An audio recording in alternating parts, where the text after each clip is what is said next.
Well, hello, welcome back, my Royal Rogues. My name is Jesus Enrique Rosas. I'm the Royal Rogue.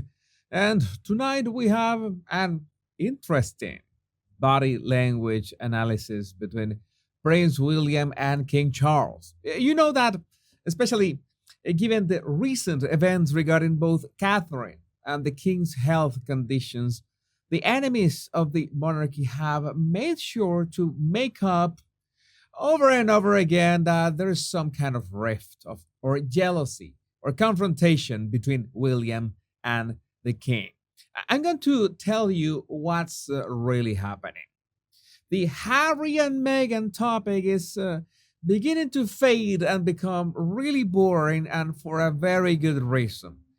There are less and less people willing to give them the benefit of the doubt, and by this point, they have burned all the financial bridges, and boy, those are the ones that matter most to them. So I guess that some royal commentators no longer have the ability to put out the narrative that Harry and Meghan are attacking the royal family, because even the stories that Harry and Meghan are trying to make amends with the royal family are getting old. So that's why I think the confrontation between William and the king is something these royal commentators came up with to reach their quota of content.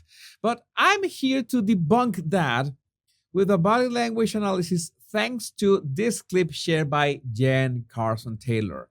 I shall never ever tire of this short clip from the BBC documentary on the coronation. Watch about 10 seconds in the way the Prince of Wales almost blesses his father by affectionately passing his hand over the king's head.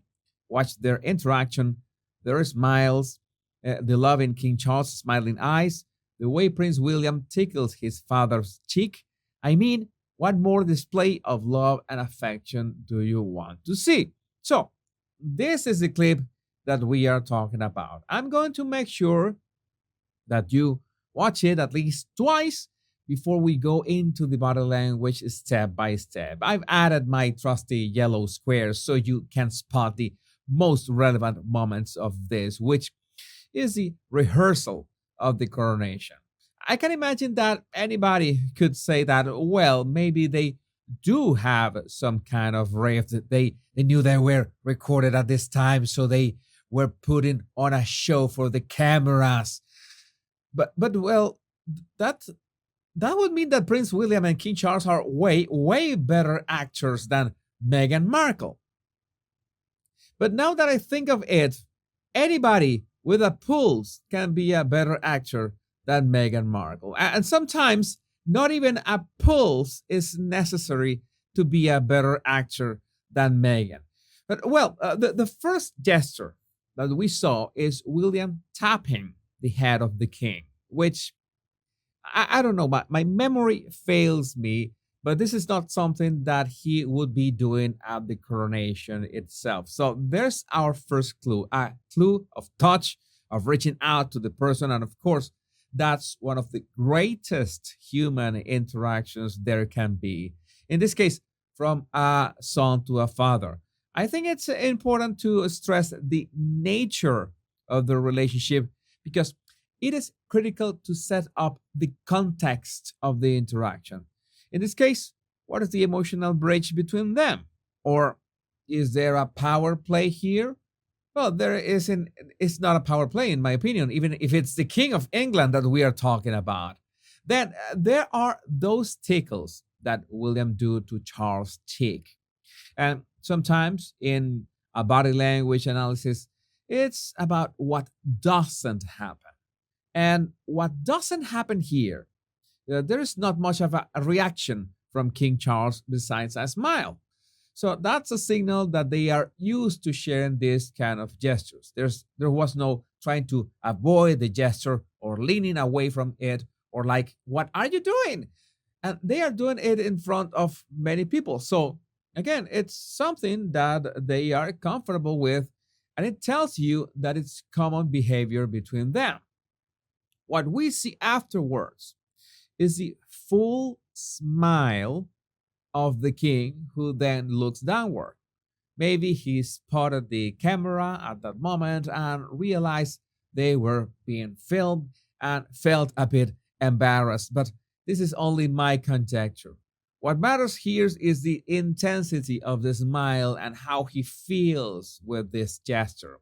Remember that we smile with all our face, including, very important, our eyes, how our cheeks compress our eyes is the main characteristic of a genuine smile. And the other thing I noticed is when William reaches out to kiss him, you see right there that this gesture, that his kiss actually moves Charles a bit backwards. The kiss in the cheek is so intense that it pushes the king. If you don't like to be near someone and you want to make sure that it seems that you're okay with them, just okay with them, well, you're going to do the bare minimum. There's definitely more intensity here. Then the king jokes about the fact that it's the tradition that it has to be the left cheek, or I think that's what he says. So in that exchange, they confirm that yes, it's the left side the kiss must go, and so William goes for it. But you can see that Charles doesn't receive the kiss in a passive way. He also kisses William back. And I mentioned that we cannot see William's face, but we can see the faces of the people looking at William, which, thanks to mirror neurons, we can confirm that William was smiling at that moment. If you had any doubts, but any doubts whatsoever, by this point, you can see that William reaches out for the king's face again, but this time he touches part of his neck, which might have triggered tickles on him. Also, it's not that hard to see that the king has a genuine smile, very intense. And even if William has his back turned to us, we can see from the angle that he's smiling as well. Again, watching the whole interaction from beginning to end. It makes you wonder, who can suggest that there are cracks in this relationship? If you hear those rumors again, just point them to this video so they can see for themselves. Remember that in body language, it's not only the gestures and postures of one person or two individuals, but the mutual interactions. And yes, I will always be glad to make this step-by-step analysis, but I'm sure that in this case, your intuition was very sharp and you could spot the real relationship between Prince William and King Charles. But my Royal Rogues, I would love to know what you think about this in the comments. And don't forget to download my 100 body language tips right in the description of this video if you want to read people like a book. My name is Jesus Enrique Rosas. I'm the Royal Rogue. And remember, much love and bliss.